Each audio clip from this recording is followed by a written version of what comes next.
Hi, today we're talking about tuberous begonias and overwintering them.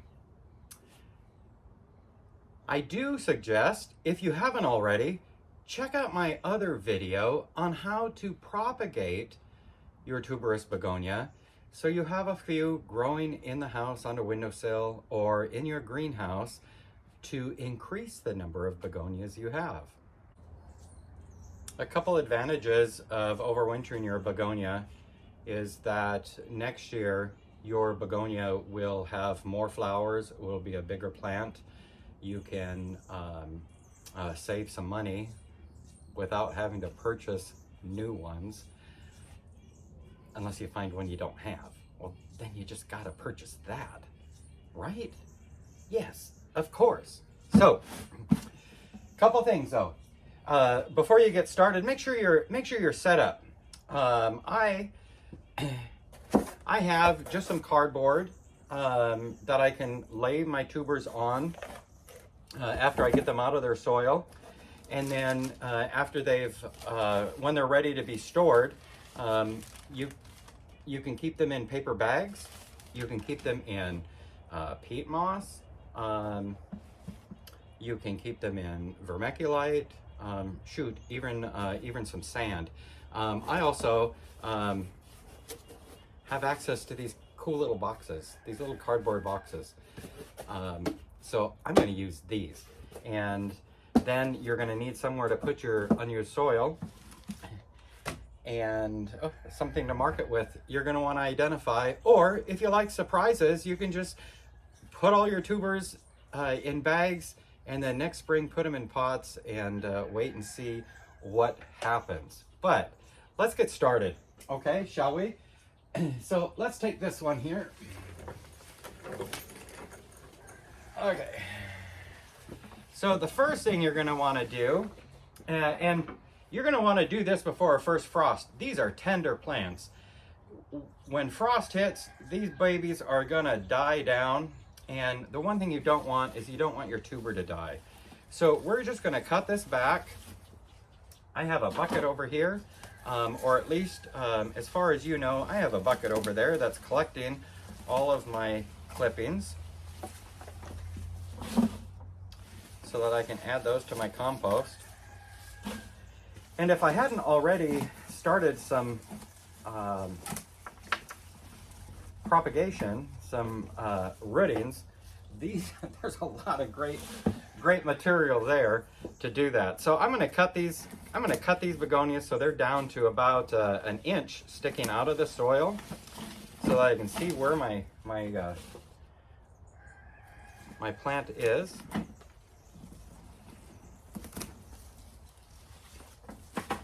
Bear with me, I'm just about there.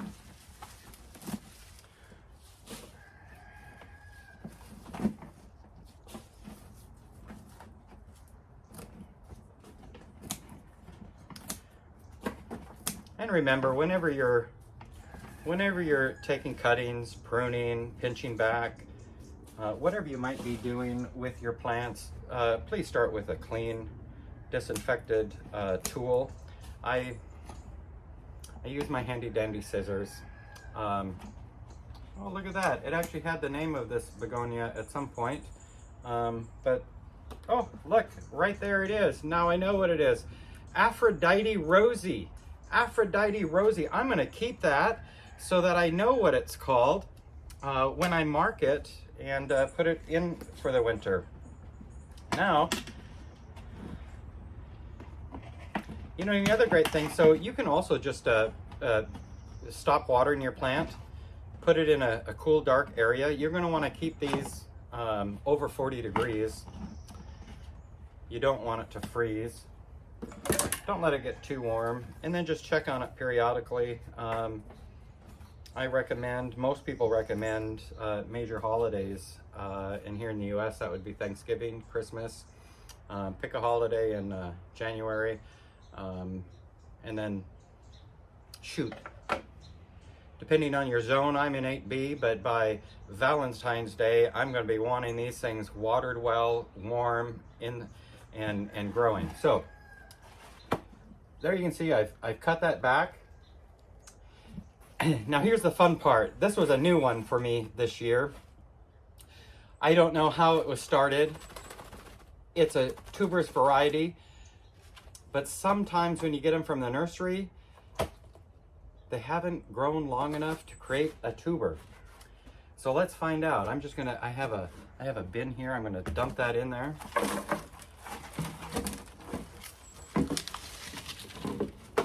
So much easier to store empty pots out back behind the shed. So much easier than actually storing those bad boys inside. And wouldn't you know it? Oh my goodness. I am going to be sorely disappointed. There is not a single tuber in here. Well, that's very sad. Ah, that's heart-wrenching. Oh my goodness. Well, I guess next year Aphrodite Rose is on my list of tuberous begonias to get. Oh my gosh. Ah! Oh my goodness. Okay. Let's do a different one. Now, every single other one of my begonias, no, not every single one. This red boy over here, he was also purchased, but I know that this one has a tuber. And I want you to see a tuber. Look how big this guy is. Just absolutely gorgeous. Still full of flowers. This is third year. So I have overwintered this 3 years. Yes, last year it was impressive. The year before it was gorgeous. This year it's amazing. So let me go through and get this bad boy cut back so that you guys can see what I'm talking about.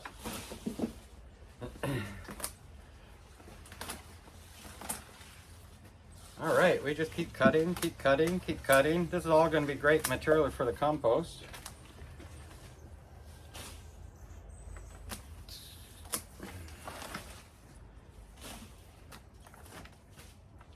So much going on here. Oh, look at that. Yeah. Okay.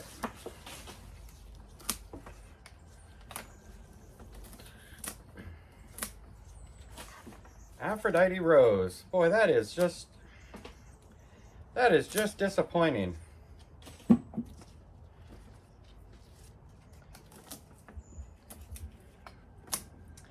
Now, if you watch my previous video on propagating, I will tell you that if you propagate your begonia over winter, so start it in the fall, let it grow in the house over winter, as the roots develop, put it in soil, keep it growing. When the first blossoms start to develop, perhaps midwinter, early spring, cut those. Cut those. Don't let it blossom until you're ready to put it outside. That will also encourage more energy into the root material to get that that tuber developed. But these were planted as tubers, so I know this one's going to have a tuber.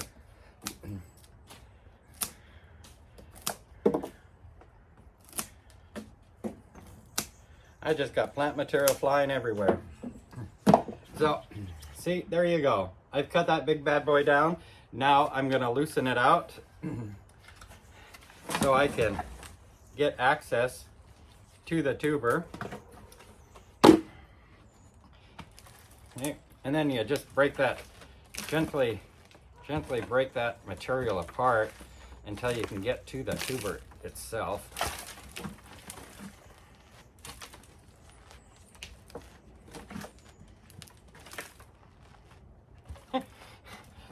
I'm making just an utter mess. Yeah, probably something you should do outside, not on the kitchen table.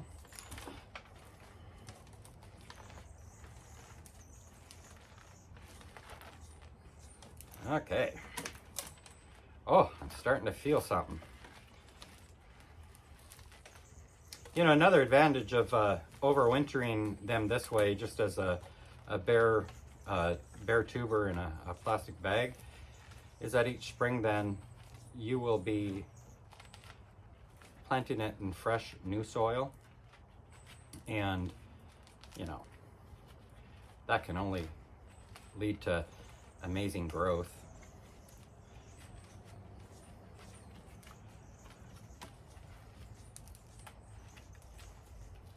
All right. So here is our tuber.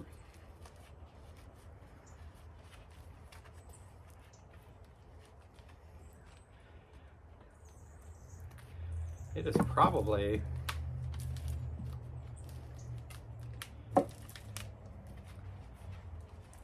about 3 times the size of the one I purchased 3 years ago. Boy, it was no bigger than a golf ball. All right, so here is my tuberous begonia. That's what it's broken down to. I'm going to continue to unearth these other guys, and then I'm going to set them out and I'm going to let them dry for a day. Tomorrow at some point I'll come back and then I'll simply mark on my bag what it is. I'm going to put tropical, because that's what I call this one, tropical, and I'm going to put hanging, so I know that it was from a hanging basket. You obviously mark yours as with as much detail or as a little detail as you'd like. Then you can simply put it in the bag,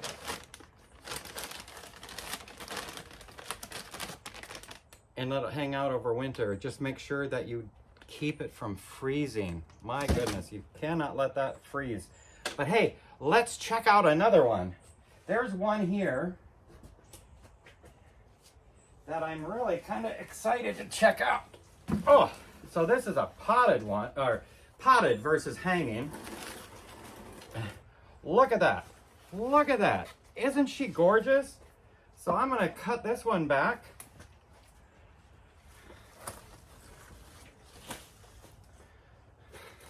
Funny, I grabbed a little bucket to put all my vegetation in, and then I set it in my wheelbarrow.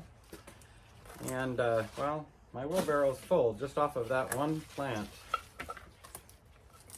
Wow, these things are just, look at that. Look at that.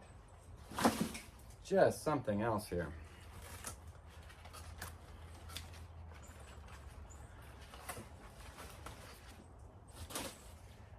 Okay. Oh, you want another reason to do it this way? If you take the plant and just cut it back and put it in your greenhouse, or put it in your garage, which are a shed, something that won't freeze. Obviously, that's, like I said, totally doable, and I've done that as well. I do that often, especially when I'm too lazy to get out before the first frost and break these down. But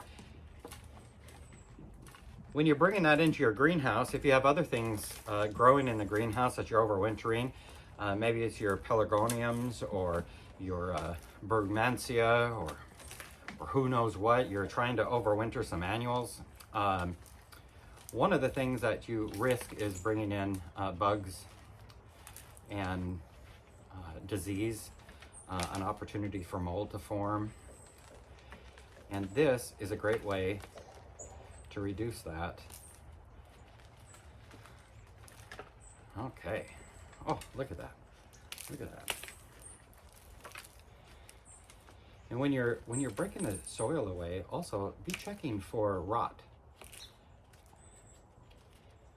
You don't want to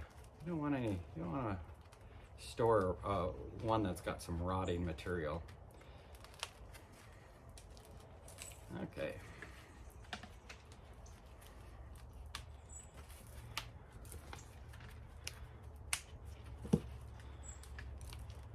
All right. This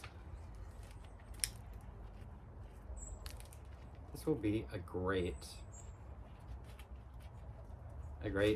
little tuber to store. And I think we've got a baby tuber growing here.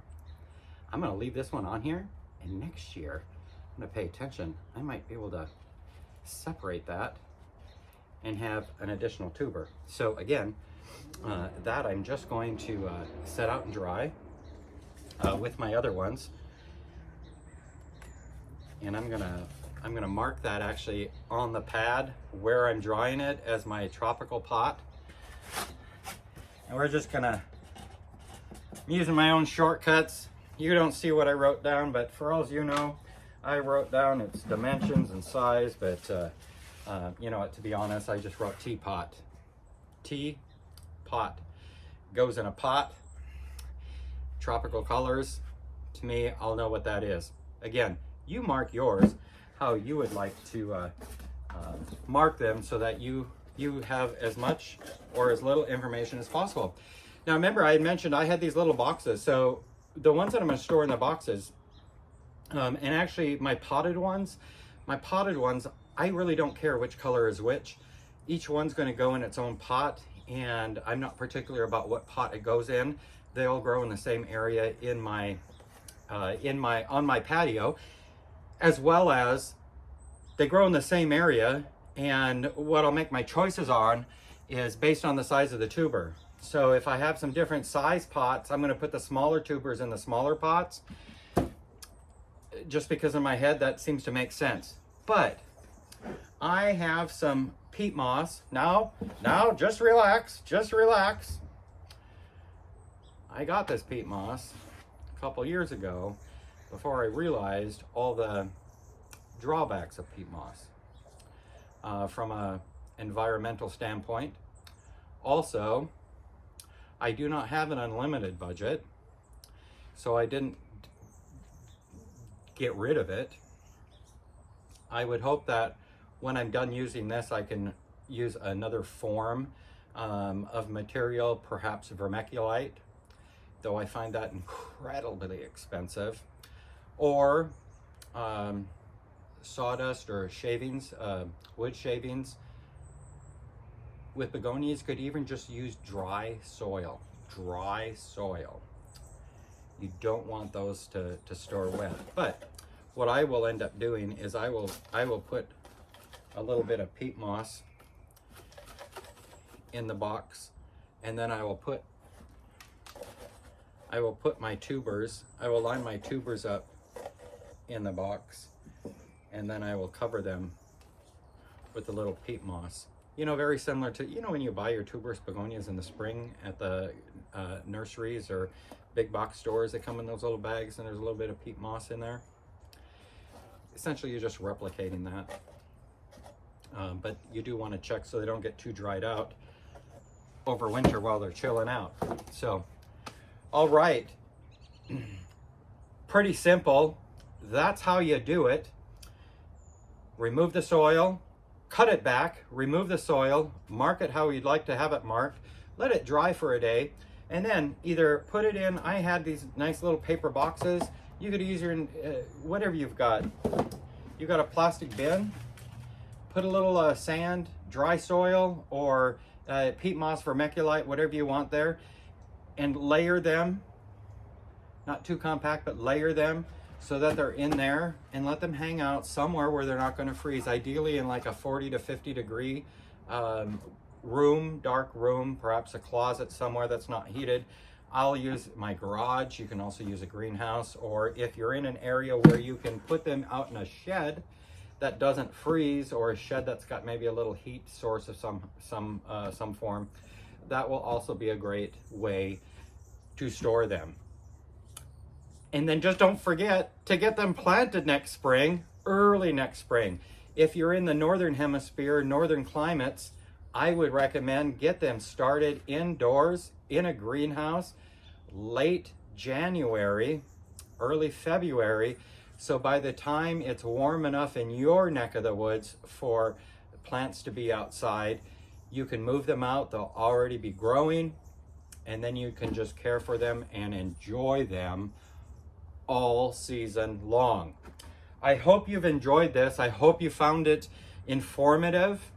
Please subscribe if you did. Hit like if you just thought it was amazing. Absolutely amazing.